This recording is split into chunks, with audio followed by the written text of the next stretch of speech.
অনেক দিন আগে ঘন সবুজ এক জঙ্গলের পাশে ছিল ছোট্ট একটি গ্রাম। গ্রামের মানুষদের বিশ্বাস ছিল সেই জঙ্গলে এক রহস্যময় পরী বাস করে। কেউ তাকে কখনো স্পষ্টভাবে দেখেনি, কিন্তু গভীর রাতে নীল আলো জ্বলতে দেখা যেত। গ্রামে রাহুল নামে এক সাহসী ছেলে ছিল।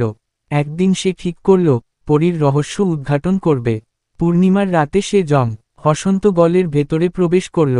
কিছু দূর যেতেই সে দেখতে পেল একটি পুরনো বটগাছের নিচে নীল আলো ঝলমল করছে। রাহুল কাছে যেতেই আলো থেকে এক সুন্দর পরী বেরিয়ে এল। তার ডানা ছিল রূপোর মতো ঝকঝকে, আর চোখ দুটি তারার মতো উজ্জ্বল। পরী বলল, ভয় পেও না রাহুল, আমি এই জঙ্গলের রক্ষক। কিন্তু এক দুষ্ট জাদুকর আমার জাদুর স্ফটিক ইকার করেছে। স্ফটিকটি না ফিরলে এই জঙ্গল ধীরে ধীরে শুকিয়ে যাবে। রাহুল পরীকে সাহায্য করার প্রতিশ্রুতি দিল। পরীর দেওয়া জাদুকরি মানচিত্র অনুসরণ করে সে জঙ্গলের গভীরে একটি গুহায় পৌঁছাল। সেখানে দুষ্ট জাদুকর স্ফটিকটি লুকিয়ে রেখেছিল। বুদ্ধি ও সাহসের সাহায্যে রাহুল জাদুকরকে পরাজিত করে স্ফটিকটি উদ্ধার করল। ফিরে পেয়ে পরী তার জাদু শক্তি পুনরুদ্ধার করল। সঙ্গে সঙ্গে শুকিয়ে যাওয়া গাছগুলো আবার সবুজ হয়ে উঠল, ফুল ফুটল, আর পাখিরা গান গাইতে শুরু করল।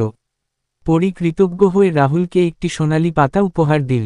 সে বলল, যতদিন এই পাতা তোমার কাছে থাকবে, তুমি সবসময় সত্য ও সাহসের পথে চলতে পারবে।